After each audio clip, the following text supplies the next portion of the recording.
مشہور واقعہ ہے بل گیٹس کا، سب نے سنا ہوگا کہ وہ ایک یونیورسٹی میں لیکچر دینے کے لیے جب وہاں پہ گئے تو کسی اسٹوڈنٹ نے سوال کر لیا کہ آپ اتنے امیر کیسے ہو؟ تو انہوں نے اپنی جیب سے چیک بک نکالی، پینسل نکالی، اس لڑکے کو بلایا اور اس کو بولا جتنی اماؤنٹ آپ اس کے اندر بھر سکتے ہو آپ بھر دیں، آپ کے پاس 15 سیکنڈ کا ٹائم ہے۔ اب وہ 15 سیکنڈ تک ایک عام انسان کی طرح سوچتا رہا، بھی پتہ نہیں میرے لیے کیا مصیبت بن جائے، پتہ نہیں کیا ہو جائے، یہ ہو جائے وہ ہو جائے۔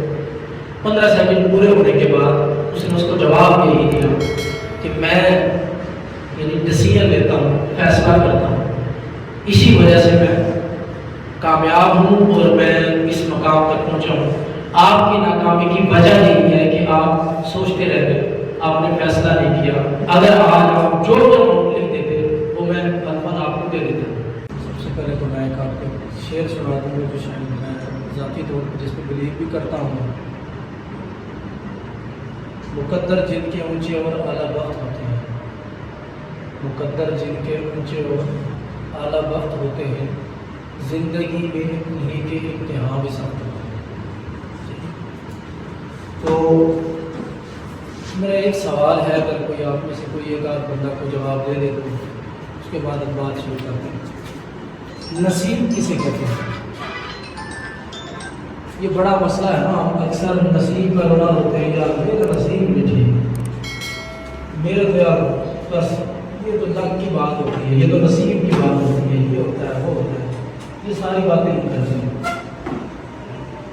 کوئی آپ میں سے نصیب کی ڈیفینیشن کی؟ جی سر۔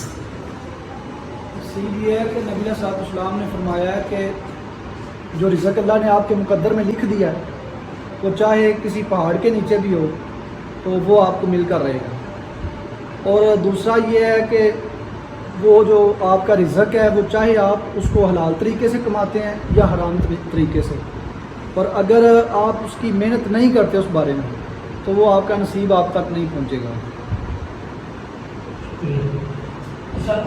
یہ جو آپ نے بات کی نا، یہ مقدر جس کو کہتے ہیں یا تقدیر جس کو کہتے ہیں، یہ وہ چیز ہے۔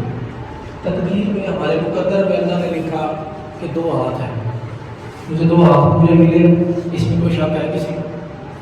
2 آنکھیں میرے مقدر میں تھی، 2 پاؤں میرے مقدر میں تھے، ٹھیک ہے، صحیح سلامت جسم میرے مقدر میں تھا۔ اسی طرح سے اللہ نے کچھ اور چیز اگر آپ کے مقدر میں لکھ دی ہے کہ آپ کو 10 بیٹے دے دیں، ٹھیک ہے، آپ کو 10 بیٹیاں دے دیں، یہ سب مقدر ہے۔ میں نے اس کی بات ہی نہیں کی، میں نصیب کی بات کر رہا ہوں جس پہ ہم اس دنیا کے اندر سروائیو کرتے ہیں۔ نصیب کی بہت ساری ڈیفینیشن ہے، لیکن ایک جو سب سے اسٹرانگ ڈیفینیشن ہے، نصیب کہتے ہیں فیصلے کو۔ اچھا فیصلہ، اچھا نصیب، ٹھیک ہے۔ ایک ہے مقدر میں اللہ نے آپ کو ایک غریب گھرانے کے اندر پیدا کیا ہے، یہ آپ کا مقدر ہے۔ اب نصیب آپ نے خود بنانا ہے، وہ آپ کی محنت سے بنے گا، آپ کے اچھے فیصلوں سے بنے گا۔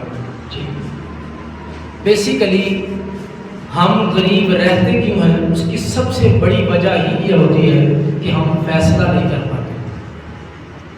آپ جب شادی کرتے ہیں 50 لڑکیاں دیکھتے ہیں، فیصلہ تو آپ کرتے ہیں کہ آپ ایک ان پڑھ لڑکی کے ساتھ شادی کریں یا ایک پڑھی لکھی لڑکی کے ساتھ شادی کریں، یہ فیصلہ آپ کا ہوتا ہے۔ جو فیصلہ کرتے ہیں وہی آپ کے نصیب میں آ جاتے ہیں۔ اسی طرح سے میں بیسیکلی کاروباری لائن پہ آپ سے یہ بات کرنا چاہتا ہوں، لہٰذا میں یہ چاہتا ہوں کہ اپنے اندر فیصلہ کرنے کی طاقت کو ابھاریں۔ اگر آپ فیصلہ ابھی تک نہیں کر پائے ہیں تو فیصلہ ضرور کریں اور فیصلہ کرنے کی طرف آئیں۔ مشہور واقعہ ہے بل گیٹس کا، سب نے سنا ہوگا کہ وہ ایک یونیورسٹی میں لیکچر دینے کے لیے جب وہاں پہ گئے تو کسی اسٹوڈنٹ نے سوال کر لیا کہ آپ اتنے امیر کیسے ہو؟ تو انہوں نے اپنی جیب سے چیک بک نکالی، پینسل نکالی، اس لڑکے کو بلایا اور اس کو بولا جتنی اماؤنٹ آپ اس کے اندر بھر سکتے ہو آپ بھر دیں، آپ کے پاس 15 سیکنڈ کا ٹائم ہے، ٹھیک ہے۔ اب وہ 15 سیکنڈ تک ایک عام انسان کی طرح سوچتا رہا بھی پتہ نہیں میرے لیے کیا مصیبت بن جائے، پتہ نہیں کیا ہو جائے، یہ ہو جائے وہ ہو جائے۔ 15 سیکنڈ پورے ہونے کے بعد اس نے اس کو جواب یہی دیا کہ میں یعنی ڈسیزن لیتا ہوں، فیصلہ کرتا ہوں، اسی وجہ سے میں کامیاب ہوں اور میں اس مقام تک پہنچا ہوں۔ آپ کی ناکامی کی وجہ یہی ہے کہ آپ سوچتے رہتے، آپ نے فیصلہ نہیں کیا۔ اگر آج آپ جو بھی اماؤنٹ لکھ دیتے وہ میں الفاظ آپ کو دے دیتا ہوں، ٹھیک ہے؟ یہ مسائل ہوتے ہیں، پھر ہم ڈرے رہتے ہیں۔ وہ ایک سٹوری ہے، اکثر وہ بھی آپ نے شاید سنی ہوگی کہ 2 جانوروں کو پنجرے کے اندر الگ الگ بند کر دیا جاتا ہے۔ یہ سائنٹسٹ نے ریسرچ کی بیسیکلی۔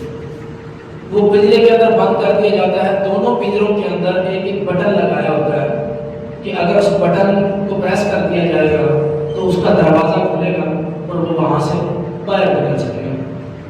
تو وہ بٹن بھی لگا دیا جاتا ہے، اس کے بعد اس پنجرے کے اندر کرنٹ چھوڑ دیا جاتا ہے، ٹھیک، دونوں تڑپتے ہیں، ٹھیک، ایک اس تڑپ میں ادھر ادھر بھاگتے بھاگتے کیا کرتا ہے، اس بٹن کو پریس کر دیتا ہے، اس کے پاؤں سے پریس ہو جاتا ہے، جس کیسے بھی وہ اس کو پریس کرتا ہے، دروازہ کھلتا ہے اور وہ باہر نکل آتا ہے۔ اب وہ سیم ایکسپیرینس دوبارہ دہراتے ہیں، دوسری بار اس دروازے کو یعنی اس پر پش بٹن کے ساتھ اٹیچ نہیں کرتے، ڈائریکٹ اگر اس کو آپ کے دھکا لگائے یا اس کے ساتھ ٹچ ہو تو وہ کھلتا ہے۔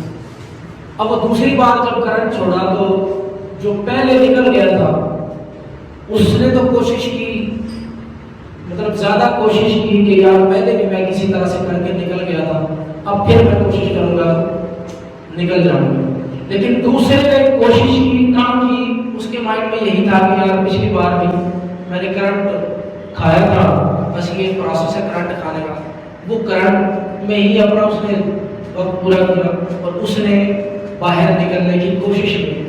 جب دروازے کی طرف بھاگا ہے یا دروازے کی طرف جیسے ٹکرایا تو دروازہ کھل جاتا ہے اور وہ باہر نکل آتا ہے۔ تیسری بار پھر یہی جب ایکسپیرینس دہرایا جاتا ہے تو دونوں کا دروازہ بھی کھول دیا جاتا ہے۔ جب دروازہ کھول دیا جاتا ہے اور کرنٹ چھوڑتے ہیں تو جو پہلے 2 دفعہ کرنٹ کھا چکا تھا اور باہر نہیں نکل سکا تھا، وہ کھلا دروازہ ہونے کے باوجود بھی فیصلہ نہیں کر پایا کہ مجھے باہر جانا ہے، کہ میں اپنی زندگی بچاؤں یا میں اپنے آپ کو بچاؤں، میں باہر نکلوں۔ وہ باہر نکلنے کی کوشش ہی نہیں کرتا، وہ وہیں پہ کرنٹ کھاتا رہتا ہے، اور جو پہلے جس نے کوشش کر لی تھی 2 دفعہ نکل چکا تھا وہ تیسری دفعہ آسانی سے باہر نکل آتا ہے۔ تو مقصد کہنے کا یہ ہے کہ ہم زندگی میں بعض اوقات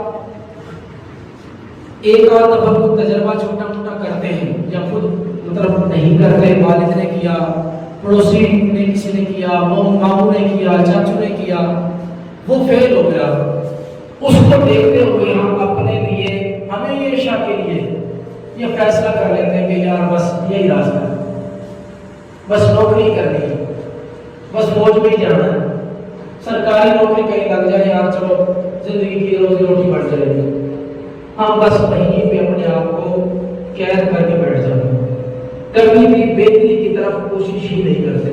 یہی چیز ہمیں غریب رکھتی ہے۔ اللہ نے صلاحیتیں سب کے اندر برابر رکھی ہیں، ایسا نہیں ہے کہ صلاحیتیں کسی کے اندر کم اور کسی کے اندر زیادہ۔